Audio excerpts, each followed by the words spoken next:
April ni som ni le poriat kum sang ni le som ni porban ni ya somhala ma khanin Fishery Department Government of Mizoram le tlapung ueme te chuan tlapung lui puya sanghaman run pui an put saya somhala ma khan ngakuai mangin sanga chi run pui an put saya mi jali velin sanga man hian ngakuai chi a keji sari le achan ve aya rite an manani chuan hei tuna kan pu po hi mi ring chen deuh tho ani chuanin naktuk lama len mangin an deng le anga len ten man hi interview mi pakata chen sanga ni tuna lo enang le tu laman de lo te point voi la hian na kuai kam zong zong te hian man se ti hi kuai le tlapung branch te du Pangkas ya kan ni kasih. Pangkas ni tu. Pangkas. Kasi sutling am. Tu pangkas betul juga.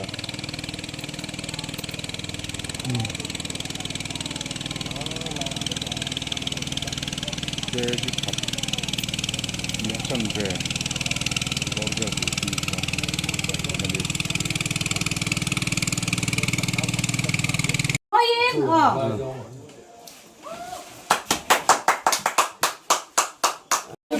lai van tai kho lu chu la hian an siama so amuna ei mai du tlim taka sanga man ani lai herin shep te lama chuanin puhun lom oma dil chu mi tu ti hriat lo ten tur mangin an rai ve de thungani quintal ni don sanga athia chu tuna lo en ve le te he thil thleng hi tun in rin ni kalta ni som hi le panga jan vela thil thleng kha ni in alang mẹ liền pui pui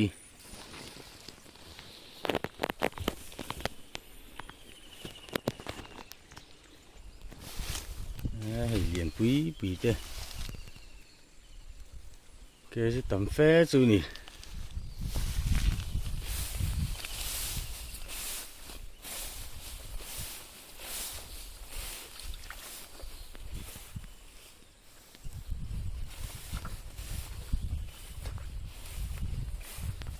phải thế, hôm nay mình sẽ phải chịu liền khóc mấy ấn đầu năm tổ bọc xịa, hey.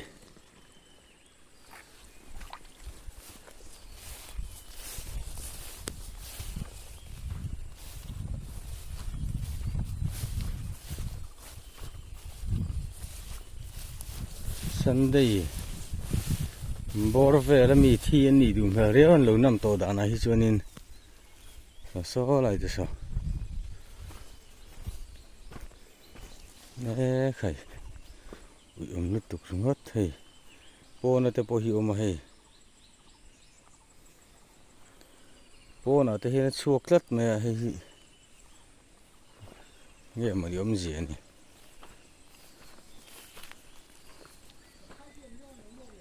ngã đi đâu nghe khẩu liền được số là sao var súp mày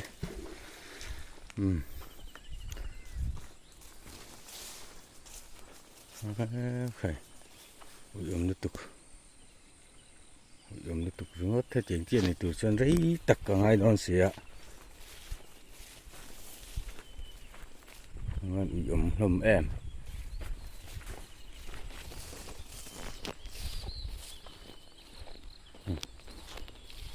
ngắm tỏ lầm thế mày cái đây po này bật nhị chưa ốm ngát mẹ ạ nhưng mà ổ măng hi sẽ thìm hạt tỏ riêu mẹ ạ thế là chụp bên kẹp bắt lần đuôi chưa mà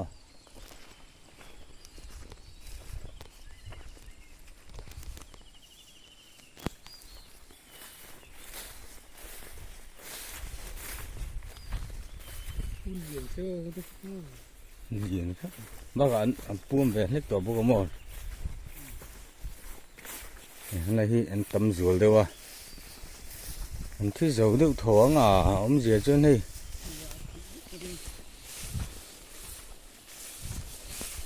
nắm tọ khop mày hay này cho tôi chứ số lại hình người để son ok đây với này hiền tôi lên mua hết đấy sangadil tura sai sak ania wen hi ni som ni pasari April sang ni som ni paruk thotan ni ania ani hi ni som ni panga indin ni a laya an riak an ho a he thil tura lo sai sak tu hi tunge ni kan thalo na in indin ni zan bor vela thilti ni nge ina langa sangha te hi an lo puam ui deuh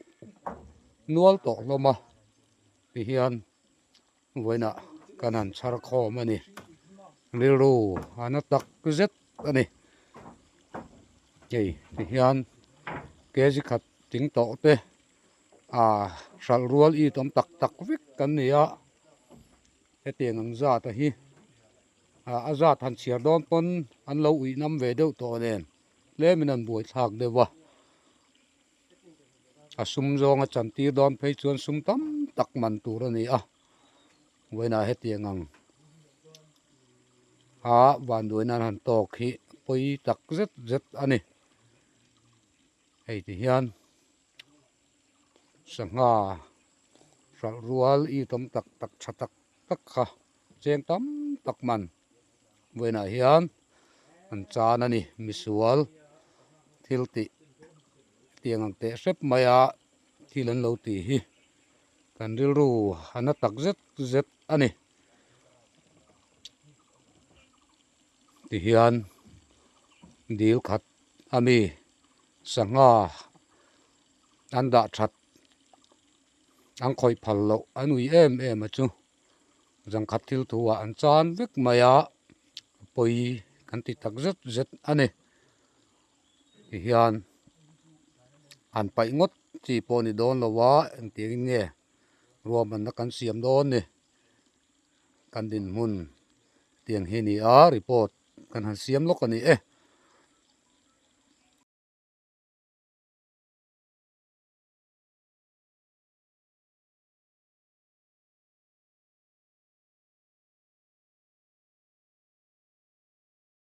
ole ei voina hian pulal hun mo ete sangadil tura sai sak ania wen hi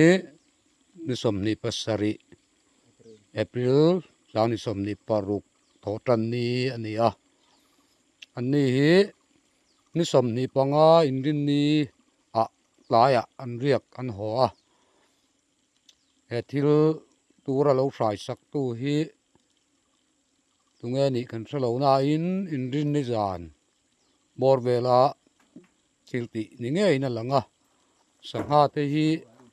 an lo puam ui deuh nual to loma ti hian voina kanan char kho mani riru ana tak zet ani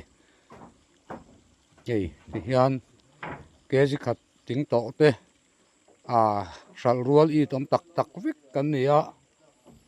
he tiang ang za ta hi a za than chiar don pon an lo ui nam ve deuh to nen le minan buai thak dewa a sum zong a chan tir don phei chuan sum tam tak man tur ani a voina he tiang ang a van duinan han tok hi poi tak zet zet ani hei ti hian sangha sal rual i tom tak tak chatak tak kha cheng tam tak man voina hian an chan ani misual thilti tiang ang te sep maya thilan lo ti hi kan ril ru ana tak zet zet ani ti hian dil khat ami sangha anda that ang khoi phal lo anui em em achu jang khat thil thuwa an chan vek maya poi kan ti tak zet zet ani ti hian an pai ngot chi poni don lowa an tiang nge ruam an kan siam don ni kan din mun tiang hi ni a report kan han siam lok ani e dil nei tu hi fishery best farmer award lo dong to ania agriculture mela a awat hi thlana lo ni to ani